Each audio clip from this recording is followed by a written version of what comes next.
Bookshop Memories.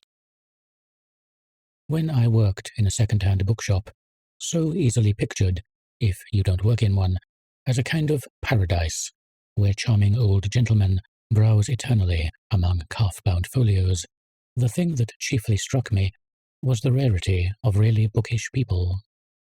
Our shop had an exceptionally interesting stock, yet I doubt whether 10% of our customers knew a good book from a bad one. First edition snobs were much commoner than lovers of literature, but Oriental students haggling over cheap textbooks were commoner still, and vague-minded women looking for birthday presents for their nephews were commonest of all. Many of the people who came to us were of the kind who would be a nuisance anywhere, but have special opportunities in a bookshop. For example, the dear old lady who wants a book for an invalid. A very common demand, that, and the other dear old lady who read such a nice book in 1897 and wonders whether you can find her a copy. Unfortunately, she doesn't remember the title, or the author's name, or what the book was about, but she does remember that it had a red cover. But apart from these, there are two well-known types of pest by whom every second-hand bookshop is haunted. One is the decayed person smelling of old bread crusts, who comes every day, sometimes several times a day, and tries to sell you worthless books. The other is the person who orders large quantities of books, for which he has not the smallest intention of paying. In our shop, we sold nothing on credit, but we would put books aside, or order them if necessary, for people who arranged to fetch them away later. Scarcely half the people who ordered books from us ever came back. It used to puzzle me at first. What made them do it? They would come in and demand some rare and expensive book, would make us promise over and over again to keep it for them, and then would vanish, never to return. But many of them, of course, were unmistakable paranoiacs. They used to talk in a grandiose manner about themselves, and tell the most ingenious stories to explain how they had happened to come out of doors without any money, stories which, in many cases, I am sure they themselves believed. In a town like London, there are always plenty of not quite certifiable lunatics walking the streets, and they tend to gravitate towards bookshops, because a bookshop is one of the few places where you can hang about for a long time without spending any money. In the end, one gets to know these people almost at a glance. For all their big talk, there is something moth-eaten and aimless about them. Very often, when we are dealing with an obvious paranoiac, we would put aside the books he asked for, and then put them back on the shelves the moment he had gone. None of them, I noticed, ever attempted to take books away without paying for them. Merely to order them was enough. It gave them, I suppose, the illusion they were spending real money.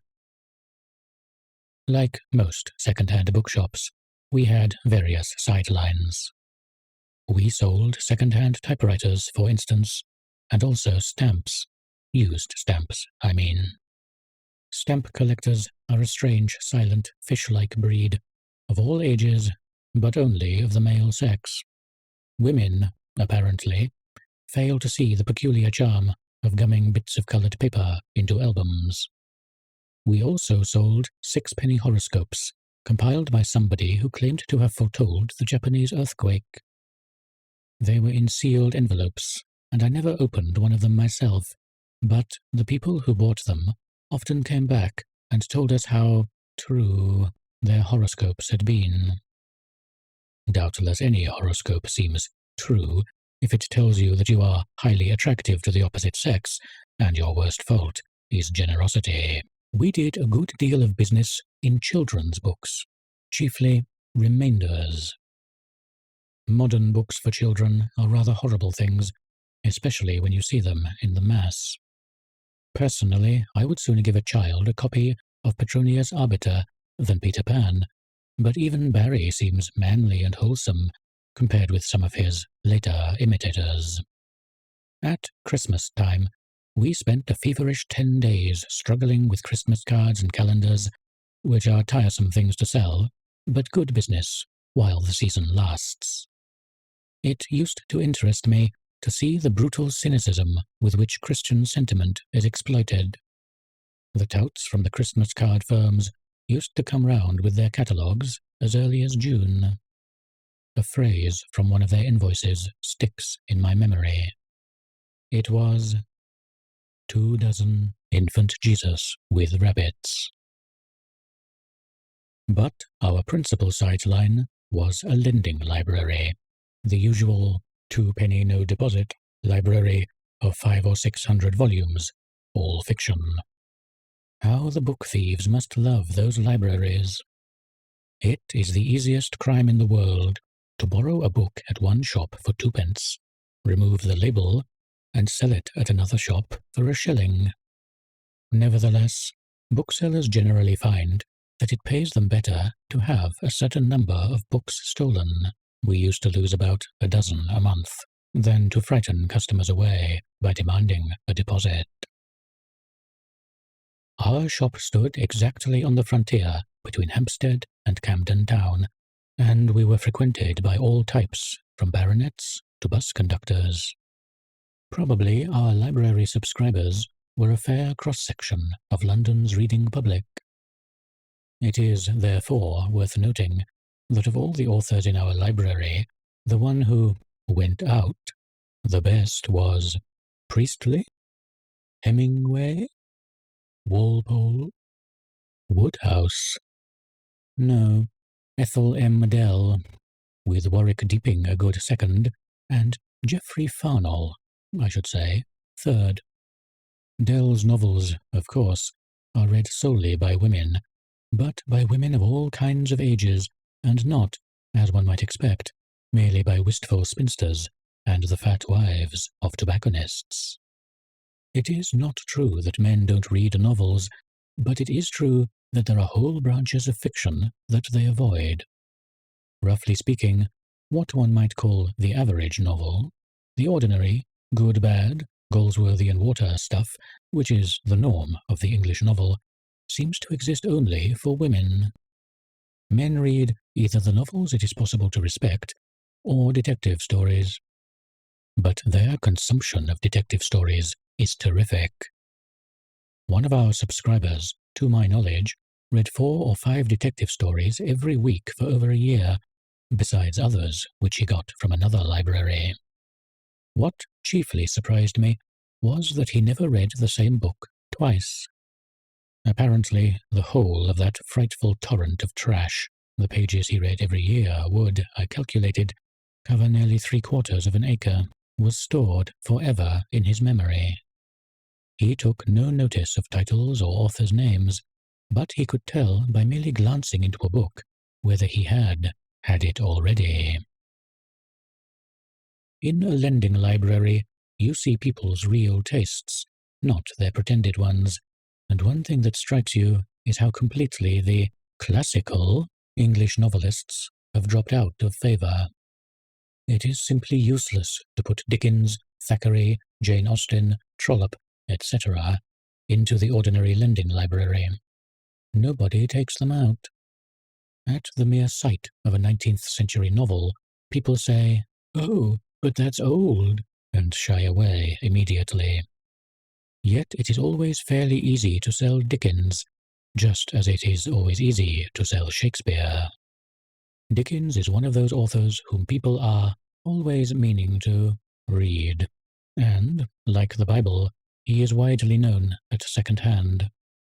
People know by hearsay that Bill Sikes was a burglar, and that Mr. Micawber had a bald head, just as they know by hearsay that Moses was found in a basket of bulrushes, and saw the back parts of the Lord. Another thing that is very noticeable is the growing unpopularity of American books. And another, the publishers get into a stew about this every 2 or 3 years, is the unpopularity of short stories. The kind of person who asks a librarian to choose a book for him nearly always starts by saying, "I don't want short stories," or "I do not desire little stories," as a German customer of ours used to put it. If you ask them why, they sometimes explain that it is too much fag to get used to a new set of characters with every story. They like to get into a novel which demands no further thought after the first chapter. I believe, though, that the writers are more to blame here than the readers. Most modern short stories, English and American, are utterly lifeless and worthless, far more so than most novels. The short stories which are stories are popular enough, vide D.H. Lawrence, whose short stories are as popular as his novels. Would I like to be a bookseller de métier? On the whole, in spite of my employer's kindness to me, and some happy days I spent in the shop, no. Given a good pitch and the right amount of capital, any educated person ought to be able to make a small, secure living out of a bookshop. Unless one goes in for rare books, it is not a difficult trade to learn, and you start at a great advantage if you know anything about the insides of books. Most booksellers don't.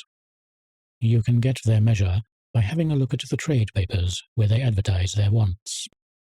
If you don't see an ad for Boswell's Decline and Fall, you are pretty sure to see one for The Mill on the Floss by T.S. Eliot.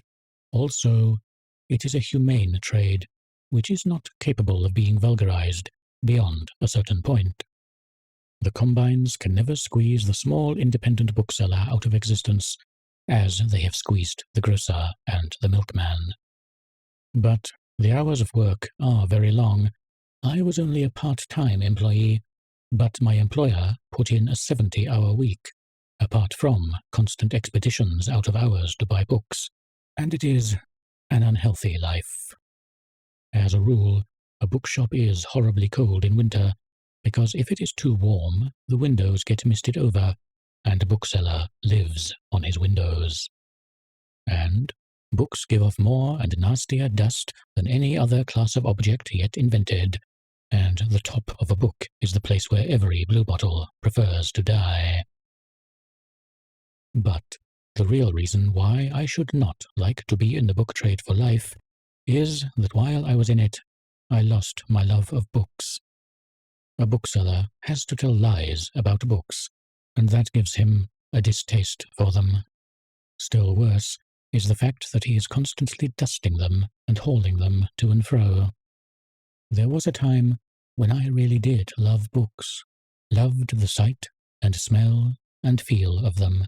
I mean, at least if they were 50 or more years old. Nothing pleased me quite so much as to buy a job lot of them for $1 at a country auction. There is a peculiar flavor about the battered, unexpected books you can pick up in that kind of collection.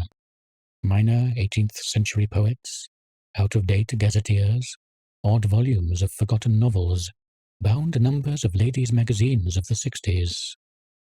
For casual reading, in your bath, for instance, or late at night when you are too tired to go to bed, or in the odd quarter of an hour before lunch, there is nothing to touch a back number of the girl's own paper. But as soon as I went to work in the bookshop, I stopped buying books. Seen in the mass, 5 or 10,000 at a time, books were boring and even slightly sickening. Nowadays, I do buy one occasionally, but only if it is a book that I want to read and can't borrow, and I never buy junk. The sweet smell of decaying paper appeals to me no longer. It is too closely associated in my mind with paranoiac customers and dead bluebottles.